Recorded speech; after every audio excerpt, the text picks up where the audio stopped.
Hello तो बच्चों, स्वागत है आपका बड़ा भारत एजुकेशन प्लेटफॉर्म पर। तो देखिए, आज हम पढ़ने जा रहे हैं बल एवं गति के नियम, जो 9th क्लास का नवा चैप्टर है। देखिए, इस चैप्टर का नाम है बल एवं गति के नियम। बल एवं गति के नियम, इसमें पहला वर्ड है बल, उसके बाद गति के नियम। तो हम इस चैप्टर में बल और गति के नियमों को पढ़ेंगे। इन दोनों को पढ़ लेंगे तो ये हमारा चैप्टर वो समाप्त हो जाएगा। इसमें देखिए, जो पहला वर्ड है वो बल है, फोर्स है। अब देखिए, बल क्या होता है। बल एक ऐसी क्रिया है जिसके माध्यम से हम कोई भी कार्य कर सकते हैं। देखिए, जब आप सुबह उठते हो और शाम को सोते हो, उससे पहले न जाने आप कितनी ही क्रिया करते हैं जो बल के द्वारा ही होती है। जैसे आप सुबह उठे तो अपनी कंबल को उठाओगे तो आपको कुछ बल लगाना पड़ेगा। किसी गाड़ी को धक्का दे रहे हो तो आपको बल लगाना पड़ेगा। पेन को उठाओगे तो बल लगाना पड़ेगा। कापी पेन को उठाओगे, बैग को उठाओगे, तब आपको बल लगाना पड़ेगा। तो बल एक, मानो एक जोर ही है आपका, एक क्या आपका जोर ही है, जिसे हम बोलते हैं बल। अब देखिए, लेकिन विज्ञान की दृष्टि से हम इसकी परिभाषित करें इसको, तो इसकी मैंने परिभाषा लिखी है, इसको हम पढ़ते हैं। देखिए, बल ऐसी क्रिया जिसमें वस्तु को धक्का दिया जाता है या इसे खींचा जाता है, बल कहलाता है। कोई वस्तु जिसे हम धक्का दे रहे हैं या उसे खींच रहे हैं, वो क्या कहलाता है भाई? बल कहलाता है। जैसे ये गाड़ी है, ये क्या के पास एक गाड़ी है, इसे आप धक्का दे रहे हो तो चल जाएगी। ये दो आपने धक्का दिया है, यही क्या है? बल है। उसके बाद किसी चीज़ को हम खींच रहे हैं तो हम कुछ जोर लगा रहे हैं, वही क्या है? बल है। तो खींचने में हम बल लगाते हैं, किसी चीज़ को उठा रहे हैं तो उसमें भी हम बल लगाते हैं। तो अनेकों इसके उदाहरण हो सकते हैं बल के। अब देखिए, जो बल का सूत्र होता है वो F बराबर m इंटू ए। यहाँ पर F है वो फोर्स है, बल बराबर है m इंटू ए। जो m है यहाँ पर द्रव्यमान है, और ये जो a है ये है त्वरण, एक्सेलरेशन। m द्रव्यमान है और a क्या है भाई? त्वरण है। ये है बल का सूत्र, F बराबर m इंटू ए। इस सूत्र पर आपको कई न्यूमेरिकल देखने को मिलेंगे, जिसमें आपको द्रव्यमान का मान दे दिया जाएगा, त्वरण का मान दे दिया जाएगा और बल पूछ लिया जाएगा। या फिर ऐसे हो सकता है, आपको बल का मान दे दिया जाए और त्वरण का मान दे दिया जाए, द्रव्यमान का मान पूछ ले। और ऐसे भी हो सकता है, आपको बल और द्रव्यमान दे दें और त्वरण आपको पूछ लें। तो इसकी 3-4 स्थितियाँ हो सकती हैं, उससे न्यूमेरिकल उठ सकते हैं। तो ये इसी सूत्र से वो तीनों चारों क्वेश्चन हो जाएंगे, F बराबर m इंटू ए। अब देखिए, इस बल की हम SI इकाई के बारे में बात करते हैं कि बल की SI इकाई क्या होती है, SI मात्रक क्या होता है। देखिए, जो बल का SI मात्रक होता है वो न्यूटन होता है। SI मात्रक क्या होता है? बल का न्यूटन होता है, जिसे हम n से दर्शाते हैं। और 1 न्यूटन बराबर होता है 10⁻⁵ डायन। ये डायन है, बल की छोटी इकाई है। बल की क्या है भाई? एक छोटी इकाई। 10⁵ डायन आप मिलाओगे वो बनेगा 1 न्यूटन। ठीक है, 10⁵ डायन मिलाओगे तो वो बनेगा 1 न्यूटन। तो देखिए, 1 न्यूटन बराबर है 10⁻⁵ डायन। तो देखिए, जब आपको सामने दिखाई दे रहा है कि डायन और न्यूटन, इसमें बड़ी इकाई कौन सी है? न्यूटन है, और छोटी इकाई क्या है? डायन है। ये बेसिकली पूछा जाता है कि 1 न्यूटन बराबर कितने डायन होते हैं, तो 1 न्यूटन बराबर होता है 10⁵ डायन होते हैं। अब देखिए, जो बल है वो एक सदिश राशि है। बल एक क्या भाई? सदिश राशि है। अब देखिए, सदिश राशि में बल को क्यों बोल रहा हूँ? सदिश राशि वो होती है जिसके पास दिशा होती है। सदिश राशि वो होती है जिसके पास दिशा होती है, और अदिश राशि वो होती है जिसके पास कोई दिशा नहीं होती। तो देखिए, बल के पास कैसे एक दिशा है। देखिए, मैं इस बोर्ड को धक्का दे रहा हूँ पीछे की तरफ, तो आपको पता चल रहा है कि जो बल लगा रहा हूँ मैं इसके पीछे लगा रहा हूँ। इस पेन को मैं ऊपर उठा रहा हूँ तो इसको मैं ऊपर की तरफ बल लगा रहा हूँ। ठीक है, इसको नीचे की तरफ बल लगा रहा हूँ। और इस प्रकार हम प्रूफ कर सकते हैं कि बल की क्या होती है? दिशा होती है। इसलिए जो बल है एक सदिश राशि है। बल एक सदिश राशि है। और आपको एक बात और पता होना चाहिए कि हम बल को देख नहीं सकते। हम बल को देख नहीं सकते। इसके जो प्रभाव होते हैं इसको हम महसूस कर सकते हैं या देख सकते हैं। बल के प्रभाव को देख सकते हैं या महसूस कर सकते हैं, लेकिन हम बल को नहीं देख सकते। तो मैंने लिखा है नीचे, इसे मतलब बल को देखा नहीं जा सकता, बल को देखा नहीं जा सकता, केवल इसके प्रभाव को देख सकते हैं या अनुभव कर सकते हैं। अर्थात इसके प्रभाव हैं उनको देख सकते हैं या उनको अनुभव कर सकते हैं, बल्कि हम बल को नहीं देख सकते कि हम बल क्या है। हम बल को नहीं देख सकते, इसके प्रभावों को देख सकते हैं, इनके प्रभाव को अनुभव कर सकते हैं। अब बात करेंगे हम बल के प्रभावों की, जो हमारा अगला पॉइंट रहेगा। देखिए, बल F बराबर m इंटू ए, द्रव्यमान इंटू त्वरण क्या होता है, बल होता है। इसके जो ऐसा ही मात्रक होता है वो न्यूटन होता है। अब इसका एक अन्य मात्रक और होता है, जो बल का अन्य मात्रक एक और होता है वो क्या है। अब देखिए अन्य मात्रक की हम बात करेंगे। देखिए यहाँ पर m है, m मतलब द्रव्यमान, और द्रव्यमान की इकाई क्या होती है, kg मतलब किलोग्राम। डॉट त्वरण है, त्वरण की जो इकाई होती है वो होती है मीटर पर सेकंड स्क्वायर, मीटर पर सेकंड स्क्वायर। तो ये बल की अन्य इकाई है, किलोग्राम मीटर प्रति सेकंड स्क्वायर है, ये बल की अन्य इकाई होती है। जबकि बल की जो ऐसा ही मात्रक होता है या ऐसा इकाई होती है वो होती है न्यूटन, जिसे हम एन से दर्शाते हैं। ये 2 पॉइंट काफ़ी इंपॉर्टेंट है। और तीसरा इसका सूत्र एफ एम इंटू ए, ये उस बल का सूत्र। अब बात करेंगे हम अगले पॉइंट की, बल के प्रभावों के बारे में। तो देखिए आगे अब हम बात करेंगे बल के प्रभावों की, कि बल के प्रभाव क्या क्या होते हैं, हम बल लगाकर क्या क्या कर सकते हैं। तो देखिए इसमें आपको मैं बताऊंगा 5 प्रभाव बल के, ठीक है। अब देखिए बल का पहला प्रभाव क्या है, कि कोई स्थिर वस्तु को गति करवाया जा सकता है। कोई वस्तु स्थिर है, खड़ी है कोई गाड़ी, आपने उसको धक्का दिया तो गतिशील हो गई। तो स्थिर वस्तु को आप बल के द्वारा गति कर सकते, गतिमान करा सकते हैं, या इसको गति करवा सकते हैं स्थिर वस्तु को बल के द्वारा। तो स्थिर वस्तु को गति करवाया जा सकता है बल के द्वारा, ये बल का प्रभाव है। उसके बाद देखिए दूसरा, गतिशील वस्तु को स्थिर कर सकते हैं। कोई वस्तु आ रही है भागती हुई और आपने उस पर फोर्स लगाया तो उसको आप धीरे धीरे रोक सकते हैं या उसको विरामावस्था में ला सकते हैं बल के द्वारा। कोई गाड़ी चल रही है 100 की स्पीड पर, आपने ब्रेक लगाया, उस पर बल लगाया तो उसकी जो स्पीड है वो धीरे धीरे कम हो गई। तो गतिशील वस्तु को हम स्थिर कर सकते हैं बल के द्वारा, और रुकी हुई को गतिशील कर सकते हैं और गतिशील को रोक सकते हैं बल के द्वारा। इसके बाद देखिए तीसरा प्रभाव, बल के द्वारा किसी वस्तु की चाल को बदला जा सकता है। अब देखिए कोई वस्तु है, कोई मानो गाड़ी है, वो चल रही है 20 की स्पीड से, ठीक है। आपने जो रेस का जो बटन होता है उसका गाड़ी का, उस पर फोर्स लगाया, उस पर बल लगाया, तो जो इंजन है वो गाड़ी पर बल लगाया और गाड़ी की स्पीड को बढ़ा दिया, ठीक है, चाल को बढ़ा दिया। उसके बाद इंजन ने दोबारा उसको बल लगाया और उसकी चाल को क्या कर दिया, कम कर दिया। तो बल के द्वारा किसी वस्तु की जो चाल है उसको बदला जा सकता है, उसको कम भी किया जा सकता है और उसको बढ़ाया भी जा सकता है। तो बल के द्वारा किसी गतिमान वस्तु की चाल को बदला जा सकता है। उसके बाद देखिए कोई वस्तु गतिशील है, जैसे आप साइकिल चला रहे हो, साइकिल का जो आप हैंडल है उसको पकड़ रहे, पेडल दे रहे हो, जैसे ये रास्ता इधर कटा तो आपने हैंडल को इधर मोड़ दिया, आपने बल लगाया और उसको मोड़ दिया, तो होगा क्या, वहाँ पर जो गतिमान वस्तु है उसकी दिशा क्या हो गई, चेंज होगी। तो हम बल द्वारा किसी गतिमान वस्तु की दिशा को भी क्या कर सकते हैं, चेंज कर सकते हैं। यह है फोर्थ प्रभाव।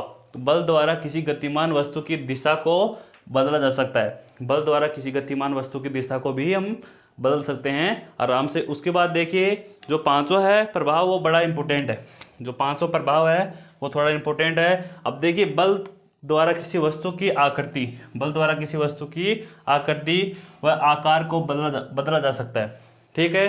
किसी वस्तु की आकृति है और उसका आकार को बदला जा सकता है बल के द्वारा। जैसे ये कोई आपके पास गेंद है, ये आपके पास कोई क्या है भाई, गेंद है, आपने इसको पिचकाया हाथ से, तो जो इसकी आकृति हो जाएगी वो इस प्रकार की हो जाएगी। तो आपने बल लगाया, बल लगाकर किसी गेंद की आकृति को हम चेंज कर सकते हैं। और ये आपके पास मानो कोई स्प्रिंग है, या आपके पास मानो कोई स्प्रिंग है, आपने इसके दोनों तरफ इसको खींचा तो क्या हुआ, इसकी आकृति में क्या हो गया, परिवर्तन हो गया। तो बल के द्वारा हम किसी वस्तु की आकृति और आकार को बदल सकते हैं, बल द्वारा किसी वस्तु गतिमान वस्तु की दिशा को बदल सकते हैं, बल के द्वारा की चाल को भी बदला जा सकता है, गतिशील वस्तु को स्थिर कर सकते हैं और स्थिर वस्तु को गति करवाया जा सकता है। ये हैं बल के प्रभाव। अब इसके बारे में इसके बाद हम बात करेंगे बल के बल के प्रकार की। 2 प्रकार हैं, संतुलित बल और असंतुलित बल। तो देखिए आगे अब बात करेंगे हम संतुलित बल और असंतुलित बल के बारे में। तो देखिए संतुलित बल क्या होता है और असंतुलित बल क्या होता है। देखिए हमारे पास कोई ब्लॉक है, हमारे पास कोई ब्लॉक है, इसको हम इधर से और इधर से समान बल लगा खींच रहे हैं, ठीक है। इसको इधर से भी वही बल लगा रहे हैं जो इधर लगा रहे हैं, अर्थात ये दोनों बल का जो परिमाण है वो समान है। दोनों बल का जो परिमाण वो क्या है, समान है। और ये दो समान परिमाण के बल हैं और दोनों हैं वो विपरीत दिशाओं में लग रहे हैं। एक इस तरफ लग रहा है, दूसरा इस तरफ। अब देखिए यहाँ पर जो परिणामी बल है वो 0 है, यहाँ पर जो परिणामी बल है वो 0 है। इसमें से इसको घटाएंगे तो जो आएगा वो आएगा 0 ही आएगा। तो यहाँ पर जो परिणामी बल है वो 0 है। अब देखिए जब परिणामी बल 0 होगा उस स्थिति में जो ये वस्तु है गति नहीं करेगी।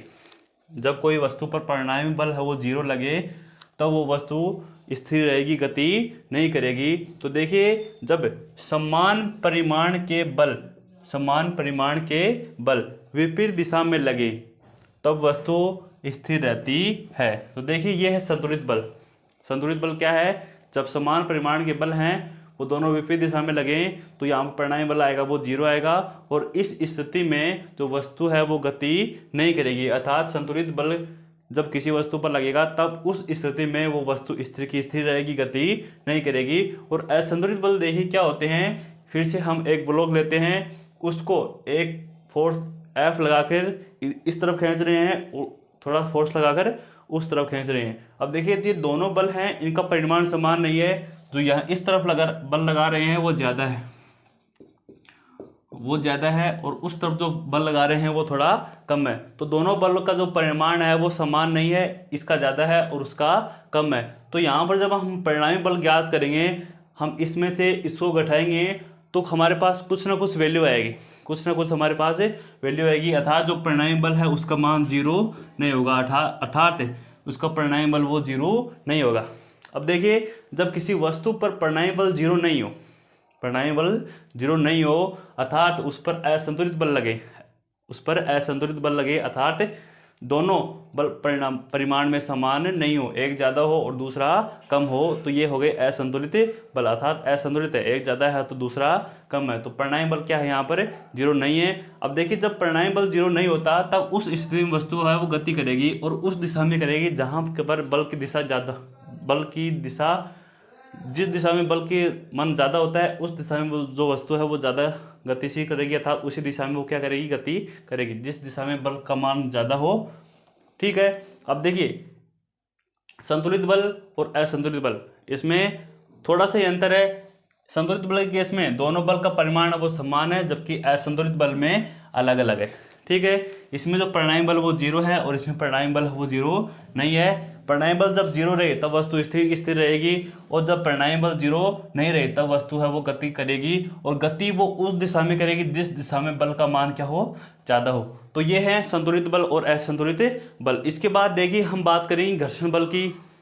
अब देखिए घर्षण बल क्या होता है, ये दो संपर्क सतहों के मध्य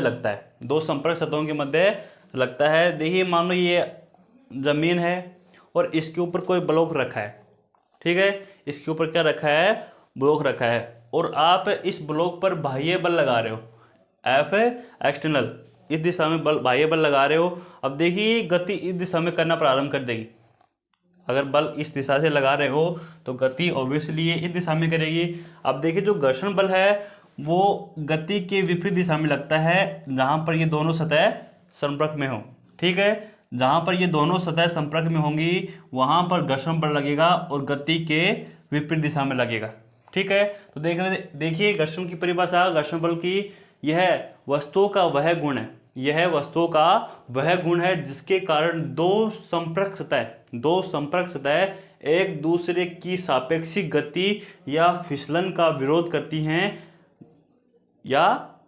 हैं, यह बल घर्षण बल कहलाता है। अर्थात जहाँ पर दो संपर्क सतहें होंगी वहाँ पर घर्षण बल लगेगा और ये घर्षण बल वस्तु की गति को रोकने का प्रयास करेगा। अर्थात वस्तु को हम जब धक्का लगाएंगे तब वो रुकने की कोशिश करेगी घर्षण बल के कारण। अब देखिए जिस दिशा में वस्तु गति कर रही है उसके विपरीत दिशा में घर्षण बल लगता है।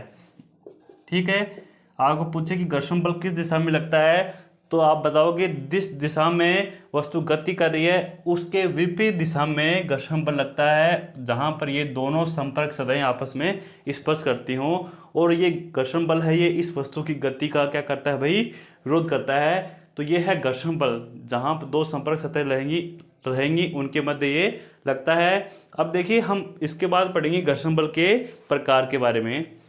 अब देखिए जो घर्षण बल है इसके मुख्य रूप से दो प्रकार होते हैं, एक होता है स्थैतिक घर्षण बल और दूसरा होता है गतिज घर्षण बल। अब देखिए स्थैतिक घर्षण बल क्या होता है, देखिए ये एक ब्लॉक है और ये है सतह, ये इस पर रखा है और जहाँ पर ये दोनों संपर्क सतह हैं वहाँ पर घर्षण बल लग रहा है। आप इस ब्लॉक पर बाह्य बल लगा रहे हो, ठीक है। अब देखिए बाह्य बल लगा रहे हो, ऐसा तो है नहीं कि आप जितनी बार बाह्य बल लगाओगे उतनी ही बार ये गति करेगी। ये भी हो सकता है कि ये गति नहीं भी करे। जैसे यहाँ पर मानो हजार kg का कोई ब्लॉक है और आप इसके ऊपर धक्का दे रहे हो। अब देखिए आपने बल तो लगा रखा है लेकिन ये गति नहीं कर रहा, ये गति नहीं कर रहा। क्यों नहीं कर रहा? क्योंकि यहाँ पर घर्षण बल लग रहा है और यहाँ पर इस टाइम पर घर्षण बल है वो ज़्यादा है। अब देखिए बल लगा रहा है लेकिन वस्तु गतिशील नहीं है, वस्तु स्थिर है। अब देखिए जब स्थिर अवस्था में घर्षण बल लगे तो उसको बोलते हैं स्थैतिक घर्षण बल। अगर यही वस्तु गति करने लग जाए तब यहाँ पर जो घर्षण बल लगेगा उसको बोल देते हैं गतिज घर्षण बल। अर्थात गति की अवस्था में जब घर्षण बल लगे तो उसको गति घर्षण बल, और जब वस्तु स्थिर रहे तब उसको बोलते हैं स्थैतिक घर्षण बल। अब देखिए इसके बारे में हम थोड़ा जानकारी लेते हैं। जब दो संपर्क सतह एक दूसरे के सापेक्ष स्थिर हों, एक दूसरे के सापेक्ष स्थिर हों तब उनके मध्य स्थैतिक घर्षण बल लगता है। कब लगेगा? जब दोनों वस्तु हैं वो एक दूसरे के सापेक्ष स्थिर रहें तब उन दोनों के मध्य जो घर्षण बल लगेगा वो लगता है स्थैतिक घर्षण बल। अब देखिए इस जो स्थैतिक घर्षण बल है इसकी कुछ विशेषताएं होती हैं। देखिए यह स्वयं को समायोजित कर लेता है, स्वयं को समायोजित कर लेता है। अब देखिए समायोजित का अर्थ क्या है वो देखिए, क्योंकि यह अपना मान व दिशा आवश्यकता के अनुसार परिवर्तित कर सकता है। अब देखिए कैसे कर सकता है? आवश्यकता के अनुसार मान व दिशा में परिवर्तन। ये आपने इधर से फोर्स लगाया, इधर से बाह्य बल लगाया तो जो घर्षण बल है वो इस दिशा में लगेगा, घर्षण बल है वो इस दिशा में लगेगा। क्योंकि आपने बाह्य बल लगाया तो जो गति करेगा ये आगे की तरफ करेगा, ठीक है। इस वस्तु को जो घर्षण बल है रोकने का प्रयास करेगा, इसीलिए जो घर्षण बल है इस दिशा में लगेगा, अर्थात बाह्य बल के विपरीत दिशा में घर्षण बल लगता है। अब देखिए यहाँ पर स्थिर अवस्था में लग रहा है तो इसको बोलते हैं स्थैतिक घर्षण बल, जिसे दर्शाते हैं Fs से, जिसे दर्शाते हैं Fs से। स्थिर अवस्था में जो घर्षण बल लगता है उसे दर्शाते हैं Fs से।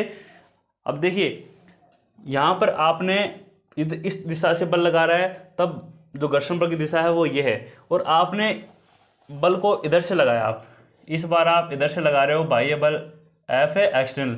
अब देखिए बल बाह्य बल आपने इस दिशा से लगाया तो जो अब घर्षण बल की दिशा हो जाएगी वो इस दिशा में हो जाएगी, घर्षण बल की जो दिशा हो जाएगी वो इस दिशा में हो जाएगी, अर्थात बाह्य बल के विपरीत दिशा में घर्षण बल का मान लगेगा। तो जैसे ही आवश्यकता हुई बल को घर्षण बल को दिशा चेंज कर ली। पहले जब हमने बाह्य बल इस दिशा में लगा रहे थे तो घर्षण बल का मान जो घर्षण बल की जो दिशा थी वो इस तरफ थी। जैसे हमने बाह्य बल इस दिशा से लगाया तो घर्षण बल की जो दिशा हो गई वो ये हो गई। तो जो घर्षण बल है वो आवश्यकता के अनुसार अपनी दिशा में क्या कर सकता है? चेंज कर सकता है। तो क्योंकि यह अपना मान व दिशा आवश्यकता के अनुसार परिवर्तित कर सकता है। तो हमने बात कर ली दिशा की कि घर्षण बल है वो दिशा में परिवर्तन कर देता है। अब दूसरा है मान कि ये अपने मान को कैसे बदलता है। अब देखिए एक बार हम दोबारा थोड़ा सा इसको समझते हैं कि जो घर्षण बल है वो अपने मान को कैसे चेंज करता है,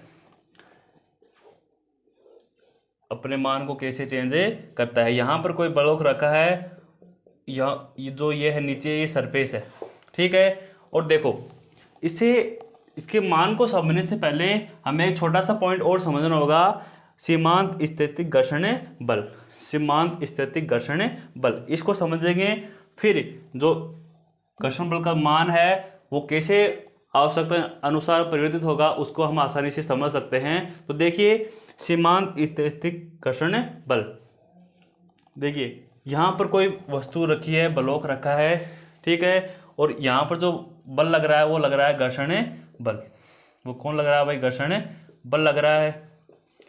अब देखो इस घर्षण बल का जो मैक्सिमम मान होता है, इस घर्षण बल का जो मैक्सिमम मान होता है, अधिकतम मान अर्थात उससे ज़्यादा नहीं हो सकता, वो होता है सीमांत स्थैतिक घर्षण बल। और ये सीमांत स्थैतिक घर्षण बल है, ये स्थिर अवस्था में ही लगता है। किस अवस्था में लगेगा, स्थिर अवस्था में। अर्थात जब कोई वस्तु स्थिर रहेगी तब उस स्थिति में जो घर्षण बल का जो अधिकतम मान होता है, घर्षण बल का जो अधिकतम मान होता है उसे ही बोलते हैं सीमांत स्थैतिक घर्षण बल। तो यहाँ पर लिखा है मैंने स्थैतिक घर्षण बल का अधिकतम मान, स्थैतिक घर्षण बल का अधिकतम मान ही सीमांत स्थैतिक घर्षण बल कहलाता है। ठीक है, अर्थात घर्षण बल का जो अधिकतम मान है वही होता है सीमांत स्थैतिक घर्षण बल। अब देखिए यहाँ पर कोई ब्लॉक रखा है, ये मानो 100 kg का ब्लॉक है। ठीक है, आपने इस पर बल लगाया, मानो इसका जो अधिकतम घर्षण बल है वो है 1000 न्यूटन। कितना है न्यूटन भाई, 1000 न्यूटन इसका घर्षण बल है अधिकतम। अर्थात घर्षण बल है ये सीमांत स्थिति में, मैक्सिमम स्थिति में इससे ज़्यादा घर्षण बल नहीं लग सकता। अब देखिए आपने यहाँ पर पहले लगाया 10 न्यूटन, अब बताओ ये वस्तु गति करेगी क्या। देखिए घर्षण बल का मान 1000 न्यूटन है और आपने बाह्य बल लगाया है 10 न्यूटन, तो ये दोनों, ये घर्षण बल है इसको संतुलित कर लेगा। अर्थात 1000 से ज़्यादा बल लगाओगे तब ये वस्तु गति करेगी, इससे कम लगाओगे तो जो घर्षण बल है ये इस बल को संतुलित कर लेता है। आपने थोड़ा बढ़ाया, थोड़ा और जोर लगाया और आपने इस बार लगाया 100 न्यूटन, तब भी जो ये घर्षण बल है ये इसको संतुलित कर लेगा जो इस दिशा में लग रहा है।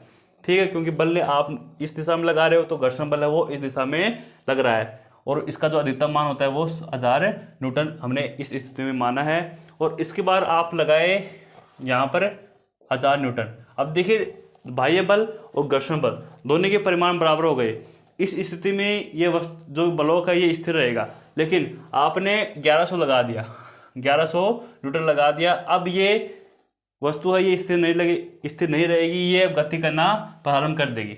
ठीक है, अब इस स्थिति में जो घर्षण बल है वो इस दिशा में लगेगा, लेकिन ये सीमांत, जो घर्षण बल का जो सीमांत मान था वो 1000 न्यूटन था, इससे ज़्यादा नहीं लग सकता। तो यही होता है भाई सीमांत स्थैतिक घर्षण बल। अर्थात जो स्थिर अवस्था में जब वस्तु का अधिकतम घर्षण बल, अधिकतम मान, घर्षण बल का जो अधिकतम मान है वही क्या होता है, सीमांत स्थैतिक घर्षण बल कहलाता है। तो ये हुआ घर्षण बल का पहला प्रकार, स्थैतिक घर्षण बल। जब संपर्क सतह स्थिर रहें तब उनके मध्य लगेगा स्थैतिक घर्षण बल, और यही वस्तु अब गति करने लग गई तो ये हो जाएगा गति घर्षण बल। लेकिन देखिए कुछ न्यूमेरिकल दे रखे हैं, आप उनका मान कैसे निकालोगे, कुछ आपके प्रश्न दे रखे हैं उनका मान कैसे निकालोगे। तो देखिए यहाँ पर एक हमने ब्लॉक माना है और यहाँ पर ये सतह है और इनके मध्य लग रहा है घर्षण बल, और ये वस्तु स्थिर है तो यहाँ पर जो घर्षण बल लगेगा वो लगेगा स्थैतिक घर्षण बल, एफ स्टैटिक्स। अब देखिए इसको जो मान कैसे निकालेंगे, म्यू एस इंटू एन, ये इसका सूत्र होता है भाई, स्थैतिक घर्षण बल का सूत्र होता है एफ एस बराबर म्यू एस इंटू एन। यहाँ पर देखिए जो म्यू एस है ये है स्थैतिक घर्षण गुणांक, स्थैतिक घर्षण गुणांक। ये अलग अलग सरफेस पर निर्भर करता है, जो ज़्यादा खुरदरी होगी उसके लिए इसका मान ज़्यादा होगा, जो चिकनी सरफेस रहेगी उसके लिए स्थैतिक घर्षण गुणांक का मान कम होगा। और यहाँ पर n है वो mg के इक्वल है, n बराबर है mg। अब देखिए ये मैंने n बराबर mg कैसे लिया है, n बराबर mg मैंने कैसे लिया है उसको थोड़ा सा हम समझते हैं। यहाँ पर कोई मैंने एक ब्लॉक रखा है, अब देखिए जो इस ब्लॉक का जो भार है वो नीचे की तरफ है वो है mg, वो क्या है भाई mg। ये सतह है यहाँ पर स्पर्श कर रही हैं, तो ये जो भार है इस सतह पर mg नीचे की तरफ बल लगा रहा है। ठीक है, अब जो ये सतह है इसको अंदर नहीं जाने देगी, ये समान परिमाण का विपरीत दिशा में बल लगाएगी, समान परिमाण का विपरीत दिशा में बल लगाएगी, जिसे हम बोलते हैं n, अभिलंब प्रतिक्रिया बल। तो यहाँ पर n होता है, ये होता है अभिलंब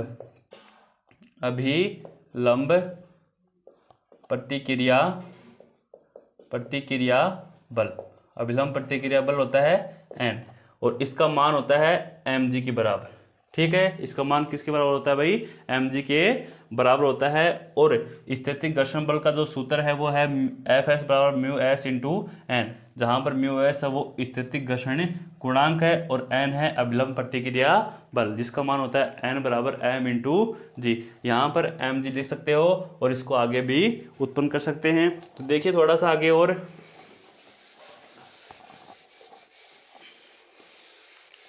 इसको थोड़ा सा आगे और करते हैं।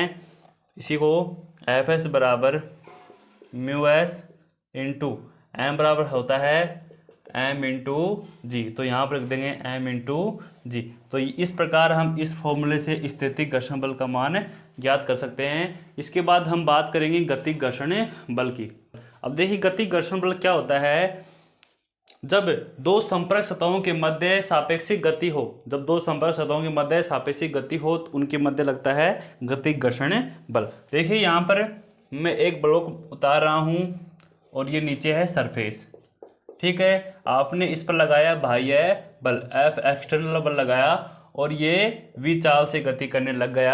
अब देखिए ये जब गति करना प्रारंभ कर देगा उस स्थिति में भी यहाँ पर घर्षण बल लगेगा, उसको बोलते हैं एफ के, गतिक घर्षण बल, काइनेटिक फ्रिक्शनल फोर्स एफ के। और देखिए इसका मान कैसे निकालेंगे, एफ के इंटू म्यू के इंटू एन, जहाँ पर ये म्यू के है ये है गतिक घर्षण गुणांक, गतिक घर्षण गुणांक, गतिक घर्षण गुणांक है। और यहाँ पर एम है, एन है अभिलंब प्रतिक्रिया बल, जो ये एम जी नीचे बल लगा रही है इसको संतुलित कर रहा है एन, और एन का मान होता है एम इंटू जी। ये अभिलंब प्रतिक्रिया बल का ये मान होता है एम इंटू जी। तो यहाँ पर एफ के इक्वल टू हम लिख सकते हैं म्यू के इंटू एम इंटू जी। तो इस प्रकार हम गतिक घर्षण बल का भी आसानी से मान ज्ञात कर सकते हैं। देखिए गति कर रहे हैं तब उनके मध्य घर्षण बल लगे तो हो जाएगा गतिक घर्षण बल, और यही वस्तु अगर स्थिर रहे तो उनके मध्य जो घर्षण बल लग रहा है वो एफ एस लग जाएगा, एफ इंटू एस। लेकिन यहाँ पर हम गतिक घर्षण पढ़ रहे हैं तो यहाँ पर हम करेंगे एफ के काइनेटिक फ्रिक्शनल फोर्स। तो ये है गतिक घर्षण बल। अब देखिए जो आपकी बुक में जो न्यूमेरिकल दे रखे हैं, अभ्यास में जो प्रश्न दे रखे हैं वो कैसे होंगे, तो हम उनके बारे में भी बात कर लेते हैं। देखिए ये मानो आपके पास कोई ब्लॉक रखा है, ठीक है, ये मानो आपके पास क्या रखा है भाई, एक ब्लॉक रखा है और इस पर आपने बल लगाया है एक्सटर्नल इस दिशा में। तो देखिए जो घर्षण बल है वो इस दिशा में लगेगा, घर्षण बल है वो किस दिशा में लगेगा, इस दिशा में लगेगा, अर्थात बाह्य बल के विपरीत दिशा में घर्षण बल लगता है। अब देखिए घर्षण बाह्य बल लगाओगे तो ये गति करना प्रारंभ कर देगी, तो गति करेगी तब इसके पास कुछ ना कुछ त्वरण होगा। तो देखिए हम जानते हैं बल बराबर होता है एम इंटू ए। यहाँ पर हम एफ नेट लेते हैं अर्थात कुल बल लेते हैं किसी वस्तु पर। अब देखिए इस स्थिति में कुल बल कैसे निकालेंगे। अब ये मानो वस्तु गति कर रही है, गति कर रही है और ये गति कब करेगी, जब ये बाह्य बल ज़्यादा हो और घर्षण बल क्या हो, कम हो। तो हम देखिए परिणामी बल कैसे लिखेंगे, एफ एक्सटर्नल माइनस एफ घर्षण बल, ठीक है, एफ घर्षण बल, और ये किसके बराबर हो जाएगा, एम इंटू ए के बराबर हो जाएगा। इस फॉर्मूले से आपके जो अभ्यास प्रश्न दे रखे हैं वो सभी से हो जाएंगे, ठीक है। ये हो गया गति घर्षण बल। इसमें देखिए जो ये ढांचा है ये इंपॉर्टेंट है, ये ढांचा है ये इंपॉर्टेंट है, इससे जो अंतिम में न्यूमेरिकल दे रखे हैं वो इसी कॉन्सेप्ट से होंगे। तो ये है गतिक घर्षण बल। तो आज हमने बात की है बल के बारे में, और संतुलित बल और असंतुलित बल क्या होते हैं, और तीसरा है घर्षण बल, ठीक है। अगर वीडियो आपको अच्छा लगे तो वीडियो को लाइक कीजिए। हम मिलते हैं अगली वीडियो में, धन्यवाद।